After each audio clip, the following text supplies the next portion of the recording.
Olá! Hoje a nossa conversa vai ser sobre 1 Tessalonicenses, capítulo 4. Ele já começa, né, com um incentivo para continuar agradando a Deus e até fazer isso ainda mais, é o que está logo no primeiro versículo. E olha, no versículo 2 fica bem claro que não são só, tipo, conselhos, mas instruções com a autoridade do Senhor Jesus mesmo. Então, essa ideia de agradar a Deus se desdobra primeiro na santificação. O texto fala que essa é a vontade de Deus, certo? O versículo 3 é bem específico: evitar a imoralidade sexual. E o 4 fala sobre controlar o próprio corpo de um jeito santo, honroso. O que isso significava, assim, naquele contexto? Esse ponto é central. O texto faz um contraste direto, sabe? Com o que ele chama de paixão de lascívia, lá no versículo 5, e associa isso aos gentios, que, segundo o texto, não conhecem a Deus. Então a santidade vira mais que uma regra, né? Vira um sinal de identidade. Uma forma de viver diferente da cultura da época, que muitas vezes tinha outras práticas como normais. Entendi, uma marca de identidade. Exato. E a coisa é séria. O versículo 6 adverte para ninguém explorar o irmão nisso, lembrando que Deus age nessas coisas. O chamado, como diz o versículo 7, é para santidade, não para impureza.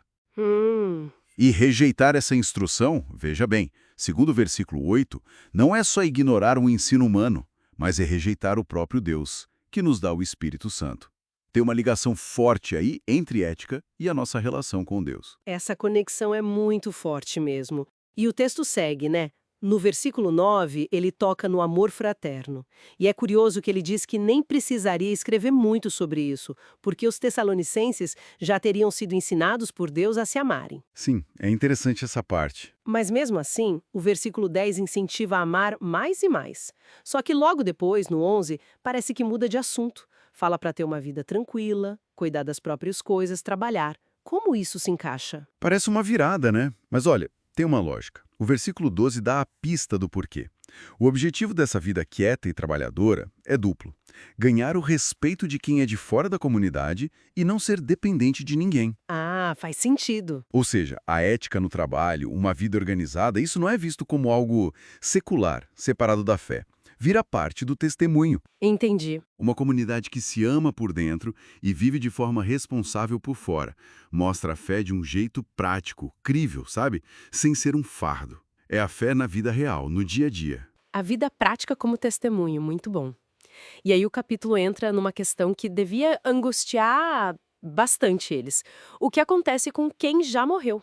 O versículo 13 fala dos que dormem, para que os vivos não fiquem tristes como quem não tem esperança. É um lado bem humano lidando com o luto. Exatamente.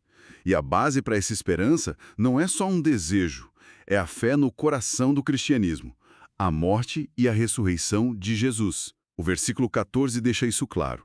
A lógica é: se a gente crê que Jesus morreu e ressuscitou, então a gente crê também que Deus vai trazer, junto com Jesus, aqueles que morreram crendo nele. E como seria essa vinda?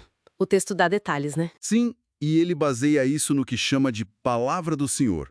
Está lá no versículo 15. A descrição é bem vívida. O próprio Senhor descendo do céu, vai ter um som de comando, voz de arcanjo, a trombeta de Deus tocando. Uau! O versículo 16 diz que primeiro os mortos em Cristo vão ressuscitar. Aí depois, continua o 17, quem estiver vivo na hora vai ser arrebatado, junto com eles, nas nuvens, para encontrar o Senhor nos ares. É uma imagem de reunião cósmica mesmo. Que imagem poderosa. E qual a consequência final disso tudo? Para que serve essa descrição? A consequência é consolo e segurança.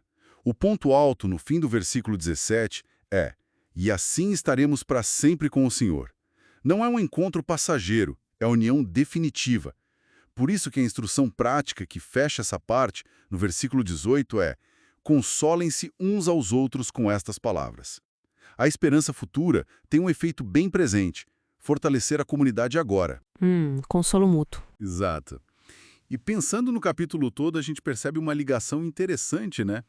Ele começa com esse chamado para a santidade prática, para a ética do dia a dia, controlar o corpo, amar os irmãos, trabalhar com diligência, e termina com essa visão grandiosa da volta de Cristo, da união eterna com Ele. Fica a reflexão, talvez. Como é que essa certeza da esperança futura, de estar para sempre com o Senhor, deveria moldar o jeito como a gente busca viver aquela vida santa, amorosa e trabalhadora hoje? Como a escatologia, essa visão do fim, influencia a nossa ética cotidiana? É algo para a gente pensar, né?